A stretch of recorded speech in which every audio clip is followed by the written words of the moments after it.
Bueno, el día de hoy vamos a hablar acerca del teorema del coseno. Como ya se habló anteriormente acerca del teorema del seno o la ley del seno, pues también vamos a hablar acerca de la ley del coseno o el teorema del coseno.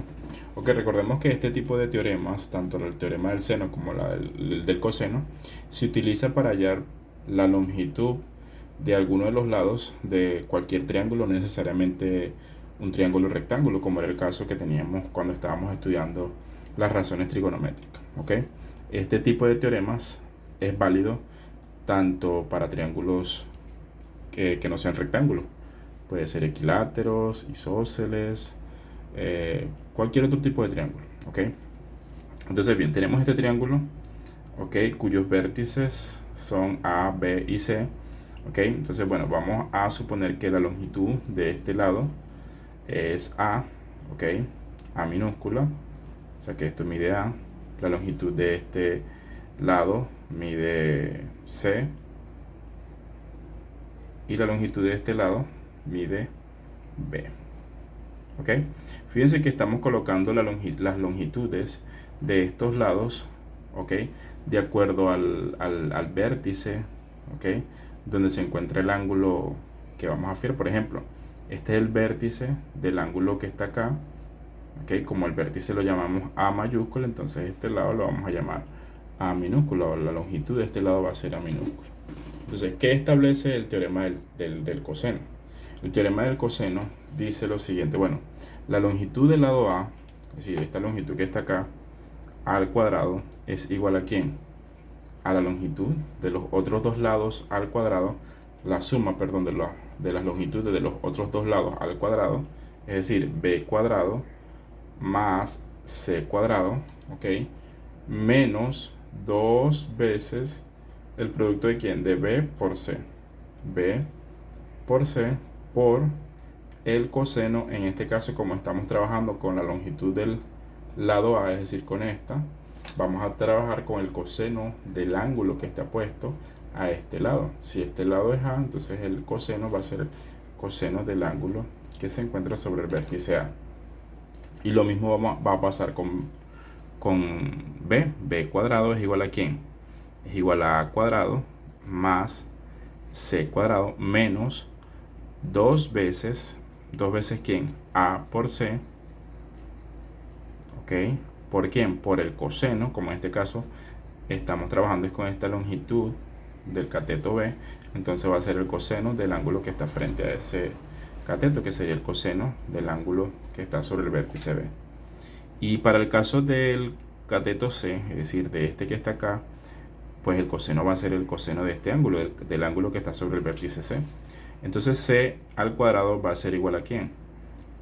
A cuadrado más B cuadrado menos dos veces A por B. Fíjense que A por B son estos que están acá, por el coseno de ¿quién? Del vértice, ¿ok? Del ángulo que está sobre el vértice C. Entonces, esto realmente lo que acabo de escribir acá, ¿ok? Son las tres fórmulas que me permiten calcular la longitud de los catetos de este triángulo utilizando el teorema del coseno. Entonces, una de las ventajas que me permite a mí utilizar el teorema del coseno es que puedo, ¿ok? Resolver triángulos en los cuales yo conozca los tres lados del triángulo, ¿sí? Y puedo entonces, conociendo los tres lados del triángulo, puedo conocer también los ángulos utilizando estas fórmulas que están acá. O también puedo, si conozco dos lados del triángulo, ¿ok? Dos lados del triángulo y el ángulo que está comprendido entre ellos. Por ejemplo, si conozco este y el ángulo que está comprendido entre ellos, entonces también puedo utilizar el teorema del coseno. ¿Y qué es lo que dice el teorema del coseno? Pues lo que les mencioné acá en estas fórmulas que están acá. Bueno, entonces vamos a hacer el primer ejercicio. El primer ejercicio que se encuentra en la página número, ya les digo, en la página número 114 del material que yo les facilité. Entonces, el primer ejercicio que dice, bueno, dibuja el triángulo, vamos a escribirlo acá, dibuja,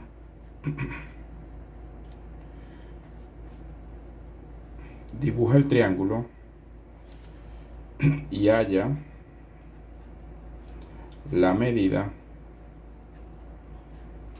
de los ángulos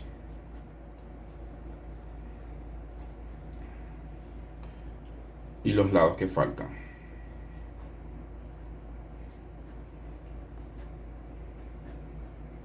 Entonces vamos a hacer el A. El A que dice, bueno, el A dice lo siguiente, bueno, la longitud del lado B mide 70 centímetros. La longitud del lado C mide 85 centímetros. Y la longitud de A mide 100 centímetros. Entonces fíjense que me dicen que, bueno, dibuja el triángulo y hay la medida de los ángulos y los lados que faltan. En este caso me dan las tres medidas de los lados. Me faltaría hallar entonces la medida de los ángulos. Entonces, bueno, dibujo cualquier triángulo. Recordemos que el teorema del coseno pues es válido para cualquier triángulo, no necesariamente tiene que ser un triángulo rectángulo. Entonces, bueno, vamos a suponer que este es B, mide 70 centímetros. Vamos a utilizar la misma nomenclatura que utilizábamos acá. Esto mide 70, C mide 85 y A mide 100. Entonces, bueno, vamos a llamar, yo sé que este es A, vamos a llamar este mayúscula, este es B minúscula, entonces vamos a llamar este B mayúscula, que es el vértice de este ángulo, y C lo llamamos acá, que es el vértice de este ángulo que está acá. Entonces, bueno, ¿qué dice el teorema del seno? Vamos a hallar la longitud de B, perdón, del ángulo que está sobre el vértice B. Entonces, bueno, vamos a hallar el ángulo sobre el vértice B, que es uno de los que me falta. Entonces, ¿qué es lo que establece el teorema del coseno? El teorema del coseno me dice, bueno, como yo voy a trabajar con este, voy a usar esto como referencia. Sería 70 al cuadrado, ¿cierto? Porque este es B, ¿sí? Lo vemos acá, 70 al cuadrado. ¿Es igual a quién? A al cuadrado, es decir, 100 al cuadrado, más ¿quién? Más C al cuadrado, pero en este caso C es 85, eso sería 85 cuadrado, menos 2 veces ¿quién? 100 por ¿quién? Por 85 por coseno de ¿quién? Del ángulo que está sobre el vértice B, es decir, este ángulo que está acá. Entonces, bueno, vamos a llamar coseno de B. Entonces, ¿qué es lo que tenemos que hacer? Bueno, lo que debemos hacer es sacar esta cuenta. Entonces, bueno, voy a sacar la cuenta en la calculadora y voy a anotar aquí los resultados. No les voy a explicar cómo porque se supone que ya esto lo han hecho ustedes anteriormente. Sin embargo, lo que sí les voy a dejar bien claro es lo siguiente. Lo primero que hay que hacer es elevar al cuadrado esto, elevar al cuadrado esto y elevar al cuadrado esto. Y sacar la cuenta primero.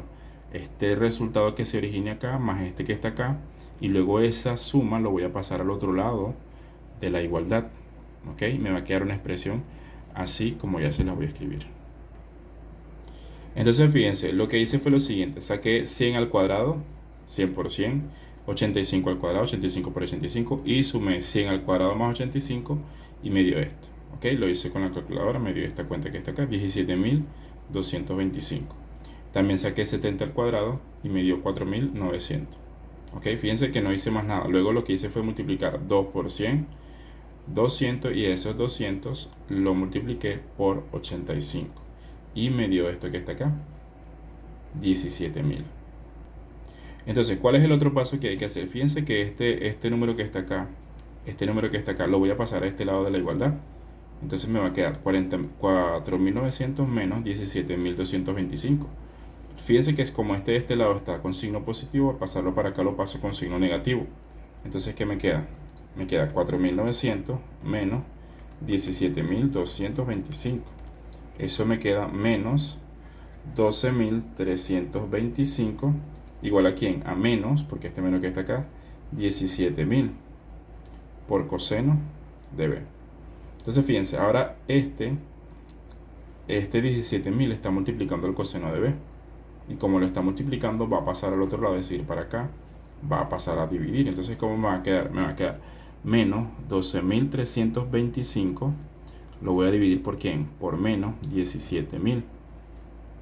¿Ok? Y eso es igual a quién? Al coseno de B. Entonces, fíjense, sacamos esta división que está acá. Y como ya sabemos, tiene que ser un número entre menos 1 y 1 para que pueda tener sentido. Entonces, bueno, vamos a sacar esta cuenta acá. Sería menos 12.325 entre menos 17.000. Me da 0,725, es decir, me da un número entre menos 1 y 1. Entonces me queda esto que coseno de b es igual a ¿quién? A 0,725. Entonces fíjense que me da positivo porque, bueno, menos entre menos también es más. Y de aquí, ¿cómo hago para obtener el valor de b? Lo que hago es utilizar la calculadora y voy a usar esta función. Fíjense la función que voy a usar. Voy a usar Shift. Ok, fíjense que todo esto cuando aprieto esta tecla Shift, automáticamente se habilitan las teclas que están en amarilla. Entonces aprieto Shift, cost inverso, o sea, coseno inverso o arco coseno, y anoto este numerito que está acá, 0,725. Entonces eso me origina ¿qué? 43,53. Entonces quiere decir que B es igual a ¿quién?